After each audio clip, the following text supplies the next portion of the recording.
A Trump supporter was asked the most basic political question of all time. I have to show you this video. This is from Crooks and Liars. Take a look. What is something that you believe the president has done well?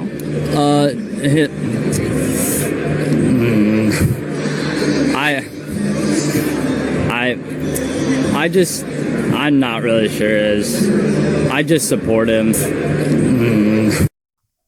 That video is amazing. That's something else, man. That's beautiful. That is just chef's kiss. Mwah. Okay, so I have a lot to say about this. First of all, let me preface my comments. Preface? Is that the word I'm looking for? Let me prelude my comments. Prelude, preface. Before I say my commentary on this video, let me tell you this. I'm not going to put all Trump voters in one camp because that's not fair. There are many Trump voters who were 2 times Obama voters who flipped to Trump, and those voters I'm a lot more sympathetic to than the ones who, you know, are like David Duke and are voting for him because he's a bigot and because he said bigoted things. So there are very different kinds of Trump voters out there. There are some voters who like the hawkish stuff he said. There are some voters who like the non-interventionist stuff he said. So you just can't, you know, paint it with a broad brush, okay? But there is, there's a segment of Trump voters out there who we don't talk about enough on this show. And we should talk more about them on this show. Who I'm now going to call the feelings over facts voters. And that's what you just saw right there. There's something about Donald Trump. What Oprah is to the rest of the country, Donald Trump is to disaffected white dudes. There's something about him that they can't get enough of. They can't put their finger on it. They can't tell you exactly why. They have no idea what he's doing policy-wise, but it has something to do with how he makes them feel. He makes them feel empowered. I think it's one of those things where it's like, Donald Trump is a fail son, went bankrupt 6 times, inherited hundreds of millions of dollars. His businesses went bankrupt 6 times, I should say. Inherited hundreds of millions of dollars. And he just kind of forced his way to be the most powerful person in the world through nothing but bravado and lies. And I think on some level, these guys respect that because they themselves feel like frauds and like they've accomplished nothing. But Trump gives them hope because he just kind of, through nothing but bluster and arrogance, like forced his way to be the most powerful person in the world. And so it's a feelings thing. It's a, oh my God, this guy did it. And this guy's taken on everybody. And it's the fact that he, like, you know, puffs his chest out, and Trump's main thing is like, no, wrong, fake news, not true, I'm right about everything, everybody else is wrong about everything, piss off.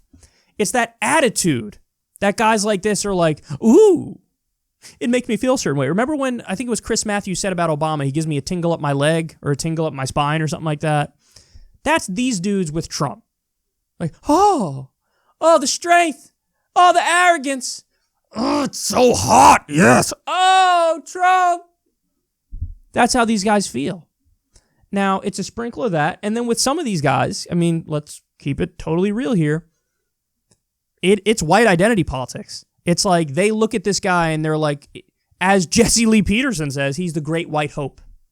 He's the great white hope. He's a guy who I relate to because he's got a similar background to me, except minus all the money for all these voters. But like, yeah, he's just like a regular white dude, and he's proud to be white, and he doesn't, you know, he talks about how we need to ban all Muslims, and we got to ban the Mexicans and their criminals and rapists coming in this country. And I think that is part of it too. But what we know is not the case is that it has nothing to do with policy. He can't name a single policy that he likes that Trump... Guys, I couldn't name a single policy I liked that Trump did. Are you kidding me? When he said we're not going to do TPP. That I liked. Now, he slipped in provisions of the TPP into the renegotiation of NAFTA, which they're now trying to get passed. And it probably will pass, by the way, so buckle up for that. But, like, he can't name a single... You can't name a single thing. I don't know, I just support him. But why? Why do you support him? It's got nothing to do with the policies. So this is a feelings over facts voter. This is a feelings over policies voter. Because I guarantee you, the policies Trump is putting into place are not helping this dude. They're hurting him. 7 million people lost health insurance under Donald Trump. That alone is reason to get this guy out of office. Are you kidding me?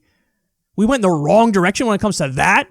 Still, 78% of Americans live paycheck to paycheck. And we're talking about the economy is so great. No, the stock market is great, which is great for the top 1% in corporations, not for regular people. And the list goes on and on. So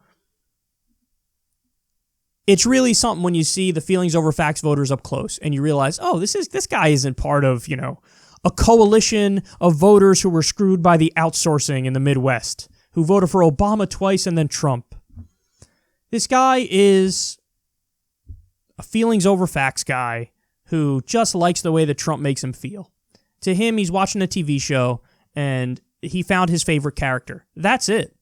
Now, as much sympathy as I have for the 2 times Obama voter who flipped Trump, who we can get back to voting for lefties, I feel no sympathy for this guy. He just pisses me off and annoys me. And my whole point in doing this segment is to say, don't ever, ever be that guy. Always base it on policy.